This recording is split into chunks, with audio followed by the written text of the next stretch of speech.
Sekarang saya akan bahas tentang bagaimana cara kerja dari termostat punyanya mobil Suzuki Katana. Ini saya sudah beli yang SGP, part originalnya Suzuki. Harganya adalah sekitar 190-an atau sekitar 200-an.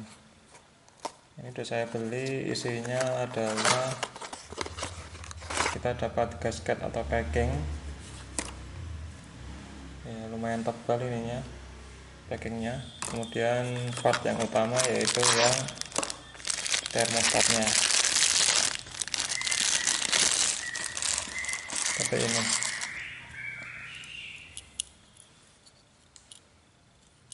Nah, ini masangnya termostat itu kan di atas ini ya, di atas di manifold. Nanti kita coba coba pasangkan di mobilnya posisinya.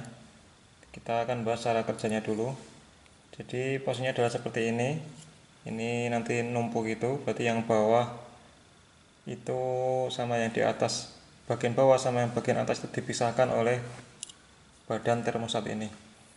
Kemudian cara kerjanya ini, kalau teorinya itu yang saya baca-baca di buku maupun di internet itu, dia di dalamnya itu terdapat elemen lilin. Jadi nggak tahu penempatannya gimana. Nah, elemen lilin ini nanti ketika dia panas dia akan bisa mendorong mendorong ini batangnya ini ke bawah, yang warna kuning nih. Jadi kalau panas dia akan nanti akan dorong ke bawah. Nah, ketika terdorong ke bawah, maka ini yang karet-karet yang hitam ini, ada karet atau silnya itu nanti juga ikut turun ke bawah ketika panas. Nah, ketika turun ke bawah berarti nanti akan ada lubang. Ketika ke bawah itu ada lubang. Nah, lubangnya nanti akan menghubungkan bagian bawah dengan bagian atasnya. Jadi nanti air radiator itu bisa mengalir ke atas. Itu karena ini terbuka akibat dari panas yang sesuai spesifikasi, sehingga batang yang kuning nanti akan turun ke bawah. Nah, nanti saya akan coba rebus ini, dimana dengan merebus di dalam air, panci air, nanti kita akan lihat bagaimana proses dia turun ke bawah atau membukanya katup termostat ini. Nah, ini ketika panas ya, ketika panas, kalau ini suhunya itu atau temperaturnya itu tertulis, kelihatan enggak ya, semua kelihatan ini. Ini ada tulisannya 82 derajat Celcius tulisannya.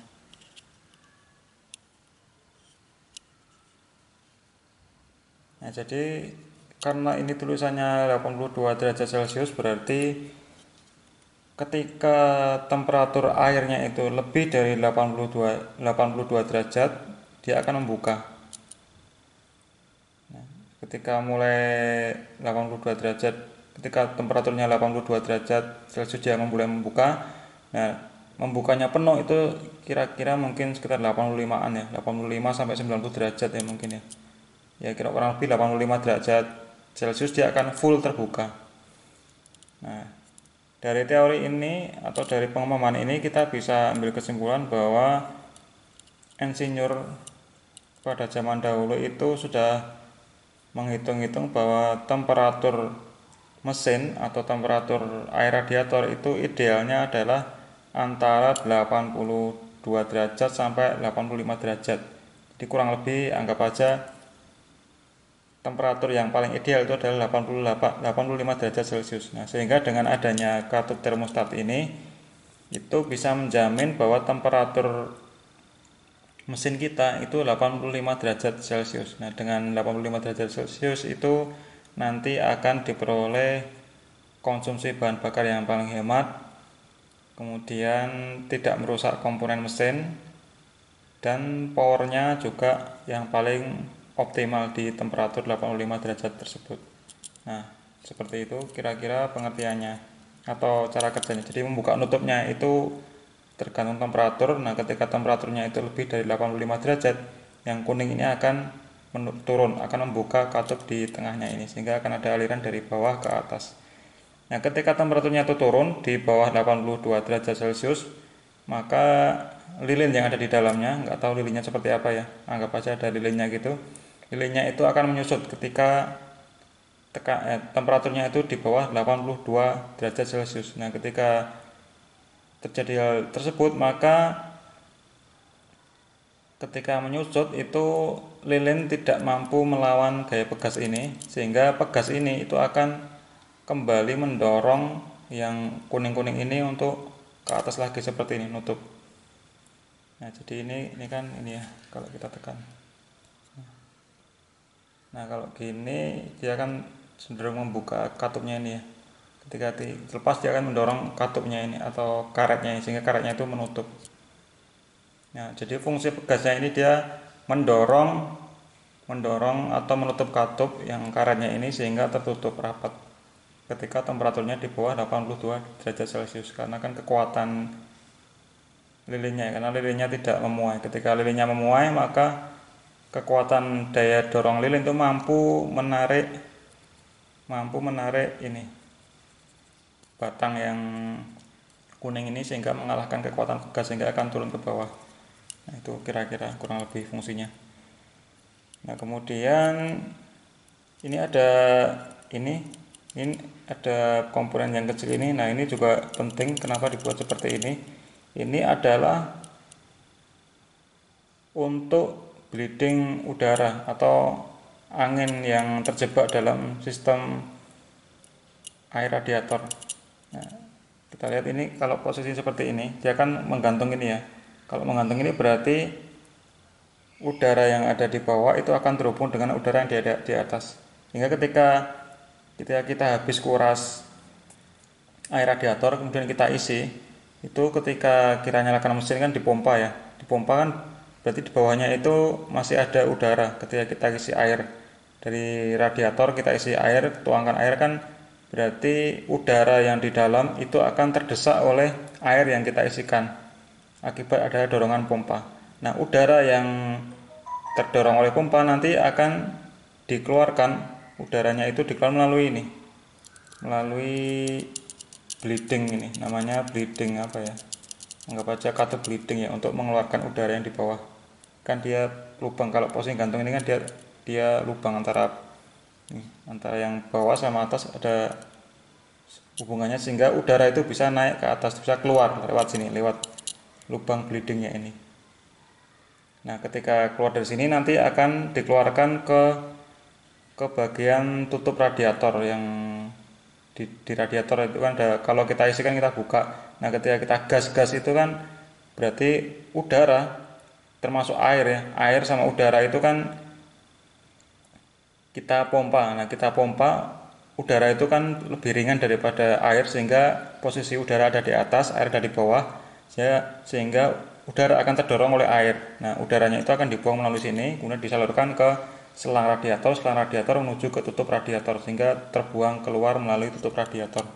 Nah, itu adalah fungsi dari lubang bleeding ini. Nah, ketika penuh artinya tidak ada udara kan berarti di sini air semua, nekan ke atas, nanti ini akan bisa nutup seperti ini. Ketika tekanan nutup ini, ya hampir mirip katup satu jalur ya. Itu adalah fungsi dari ini untuk bleeding. Nah, saya baca di buku itu posisi yang bagus untuk yang bleeding valve ini itu posisinya ada di depan berarti menghadap di depan kendaraan. Tujuannya mungkin supaya kalau ada udara yang keluar, dia langsung bisa menyalurkan ke selang radiator, langsung bisa dibuang ke luar melalui tutup radiator, lubang radiatornya untuk pengisiannya. Nah, mungkin kalau di sini, kalau ke belakang gini mungkin lebih susah ya itunya keluarnya, sehingga lebih rekomendasinya itu berada di depan posisinya, depan selangnya, itu selang untuk pembuangan, selang untuk ke radiator depan. Nah, kemudian saya akan coba rebus, kita lihat dulu ketika ini terbuka aliran seperti apa, ketika tertutup seperti apa di mobilnya. Nah, setelah itu kita akan coba rebus sehingga kita tahu bagaimana dia membuka dan bagaimana dia menutup. Kalau ini kan menutup ya. Kita lihat dulu di mobilnya. aliran udaranya, aliran air radiator ketika dia nutup dan ketika dia buka. Ini kita lihat aslinya. Ini adalah tempat meletakkan termostat. Seperti ini masangnya, yang bleeding valve-nya ada di depan ya, yang bleeding buat saluran udara. Nah seperti ini. Dan pastikan dudukan dari termostatnya ini bersih ya. Kita harus bersihkan supaya bisa rapat nanti ketika dipasang.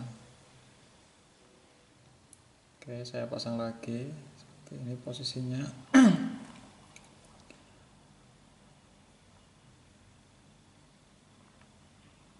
Ini ya, andaikan ini posisinya tertutup, jadi belum terbuka ya, jadi yang bawah itu tidak terhubung ke bagian atas, posisi tertutup atau masih dingin.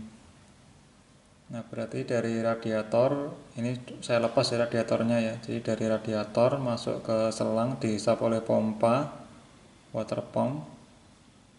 Kemudian nah ini sebenarnya ada selang bypassnya, tapi saya lepas ya ini ya.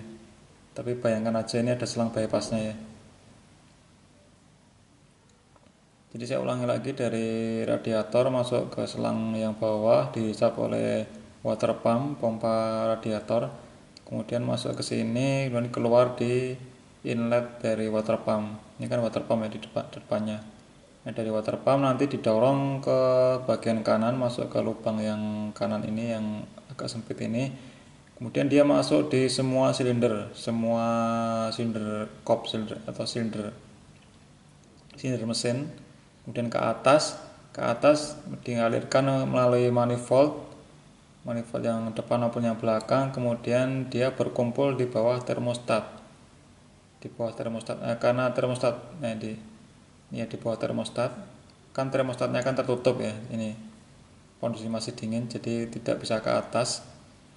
Nah maka aliran air itu dari manifold kemudian diteruskan ke bypass. Nah dari bypass akan turun ke bawah. Ini kita lihat ya, ini ada lubang bypassnya. Kan tadi air mengumpul di bawah termostat, sehingga satu-satunya jalur adalah di bypass ini. Di selang bypass nanti akan masuk ke pompa lagi. Nah dari pompa akan didorong lagi ke silinder, kemudian naik lagi ke manifold, kemudian di bawah ini manifold depan maupun belakang masuk di bawah termostat, kemudian mengalir lagi ke selang bypass dan masuk ke pompa lagi. Nah jadi begitu seterusnya ya, ini ke atas, kemudian di manifold, di bawah termostat, kemudian di bypass. Nah kemudian kalau ini dipasang selang ya, sebenarnya ya, ada selangnya di atasnya ini. Nah, kita masuk ke kasus yang kedua, yaitu ketika sudah panas. Nah ketika sudah panas itu berarti ini membuka, jadi yang kuning-kuning itu akan turun ke bawah sehingga terbuka katupnya, sehingga dari yang air yang ada di bawah itu akan terhubung dengan yang di atas. Nah kita ulangi lagi bagaimana ketika mesin panas, air masuk dari radiator menuju selang kemudian menuju ke in dari pompa water pump. Mendorong air masuk ke sebelah kanannya, kemudian di seluruh silinder dan ke atas ke manifold, sama di manifold depan maupun belakang, kemudian berada di bawah sini, di bawah termostat. Kemudian karena terhubung ya, ini maka air tidak mengalir ke bypass tapi akan terkumpul di bawah sini. Nah karena terbuka ya, karena sudah terbuka panas, maka dia akan mengalir ke atas airnya, tidak melalui bypass. Kemudian ke selang menuju ke radiator ke bawah ke sini, kemudian masuk lagi di pompa. Dari pompa didorong lagi ke mesin dari blok silindernya, ini blok silinder ke atas dan ke manifold dari manifold kemudian naik ke atas melewati termostat, kemudian kembali ke radiator, masuk lagi ke pompa dan seterusnya. Nah, masuk, jadi sirkulasinya seperti itu ya. Ini untuk yang pertama, yang ketika dingin dia hanya akan berkutat di selang bypass kemudian ke bypass kemudian pompa. Nah sekarang yang kedua, untuk yang ketika panas dia sirkulasinya itu dari pompa, dari radiator ke pompa, kemudian ke silinder, kemudian ke termostat, kemudian naik ke atas ke radiator. Nah, itu untuk yang kasus ketika panas ya. Di ketika panas dia akan mengalir ke radiator. Air radiatornya akan mengalir di depan melalui radiator. Nah seperti itu ya. Jadi ketika dia dingin dia hanya berkutat di mesin, ketika dia sudah panas dia bersirkulasi ke radiator. Sekarang saya akan rebus ini ke dalam air. Saya rebus, kemudian saya juga akan ukur temperaturnya. Ini temperaturnya, jadi posisi saat ini harus kelihatan dulu. Dia ada di 20-an derajat ya, di bawah 25 derajat. Jadi pakai angka yang di lingkaran dalam ya. Nah, nanti kan saya rebus. Ini jadi ada indikator ini temperatur. Nah, sesuai teori tadi, sesuai yang ada di gambar di ini di body dari termostat. Ini. Jadi sesuai dengan speknya dia akan terbuka katupnya ketika temperaturnya itu di atas 82 derajat Celcius. Ini kita buktikan bagaimana membukanya dan berapa banyak dia membuka. Kita bisa nanti ini berapa senti. Nah, sesuai spek itu kalau di temperatur 90-an derajat itu dia mentok full itu nanti mungkin hampir 1 cm kayaknya itu turunnya dari katup ini. Nah, bagaimana bentuknya turunnya, kita rebus. Ini sekarang temperaturnya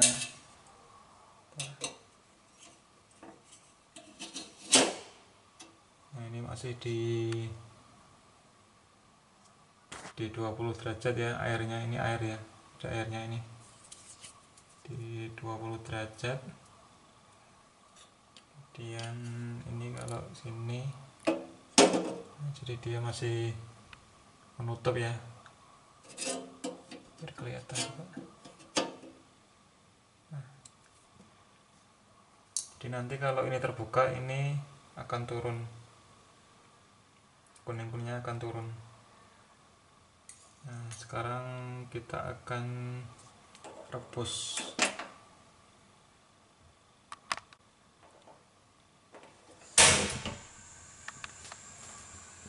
Api sudah muncul.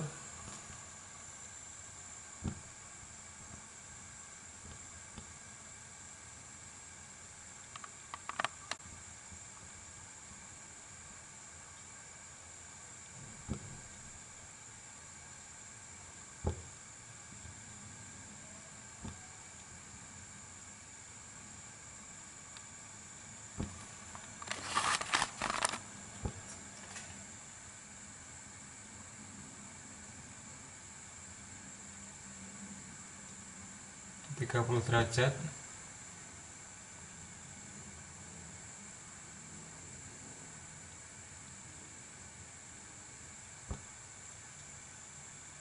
Lebih.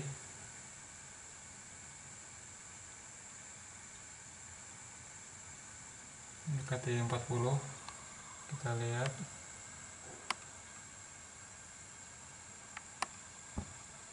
Belum turun ya, teman-teman.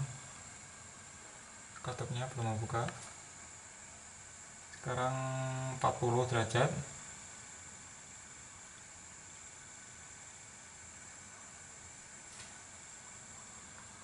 40 derajat juga belum kelihatan membuka.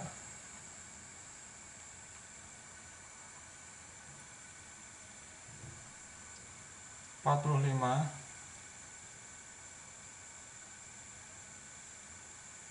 naik terus. Ini 50 derajat, kita lihat 50 derajat, masih belum membuka juga.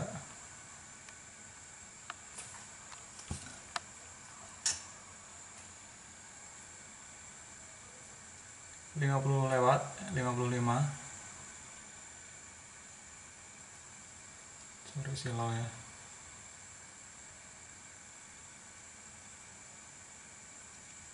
Hampir 60.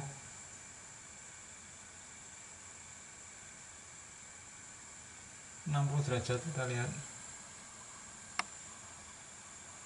Belum membuka, membuka sedikit ya ini. Ini belum membuka. Speknya ada 80 derajat, dia baru membuka.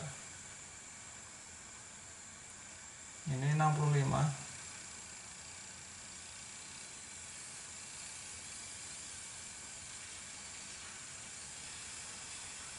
Sekarang di 70 derajat. Kita lihat apakah sudah membuka. Belum juga, belum bergeming.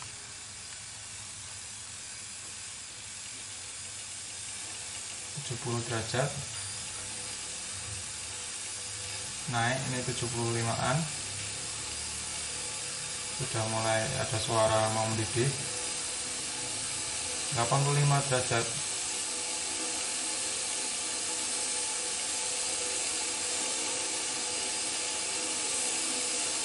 derajat, kurang ya, kurang dikit. Ini 80, kita lihat 80 derajat. Belum juga, 60 derajat, naik lagi 80, hampir 85.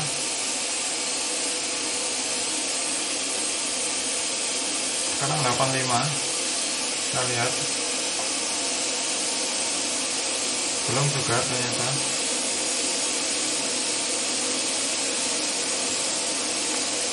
Nah ini udah mulai, ini hampir 90. Lihat, sudah mulai buka. Ini gerakannya. Ini 90 derajat. Nah ini 90 derajat, turun terus. Nah ini mentok nih di 90 derajat, kita lihat. Nah ini dari 90 derajat ya teman-teman, lebih dari 90. Kita lihat bahwa yang kuning-kuningnya itu turun ke bawah, artinya membuka. Nah ini adalah mentoknya. Ini ketika ini ada hampir 100, ini 95 derajat. Ini 95 derajat. Nah ini udah mentok ya. Tuh. 95 full membukanya. Seperti ini. Ini di 100 derajat ya. Oke, sekarang saya coba matikan, saya ambil seperti apa membukanya, kita lihat di sini. Nah, ini teman-teman, dia kan membuka ya. Ini membuka.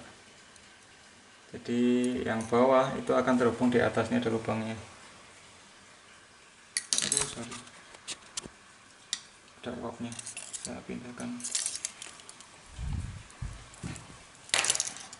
Nah, ini masih tertutup ya, ini makin tertutup. Ini ada lubangnya, terhubung ya atas sama bawah. Kalau posisinya ini udah tertutup lagi, jadi ketika dingin dia langsung kembali ke awal. Nah, ini terbuka sedikit ya. Masih terbuka sedikit.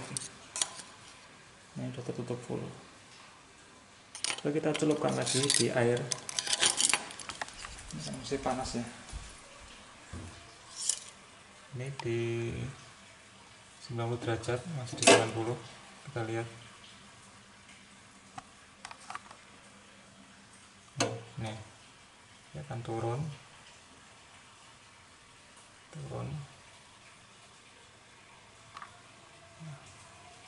Mungkin turun di 90 derajat seperti segini turunnya. Ini 90 ya, 90. Di atas 85 derajat, di atas 82, jadi dia membuka. Coba saya angkat lagi.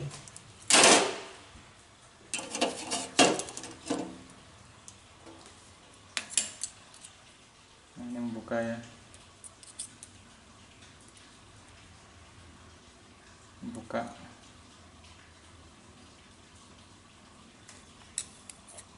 Yang buka lubangnya terbuka karena karetnya kan tidak tertekan oleh pegas ini. Nah, semakin naik begitu kita angkat.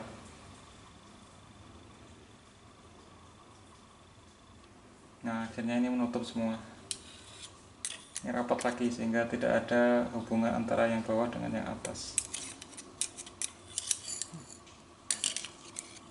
Ini tertutup oleh karet ini. Ini berarti sil karetnya didorong oleh pegas. Jadi nanti tadi yang ke bawah itu adalah yang kuning-kuning ini ya. Kuning ini nanti kedorong oleh ke bawah ketika temperaturnya tinggi.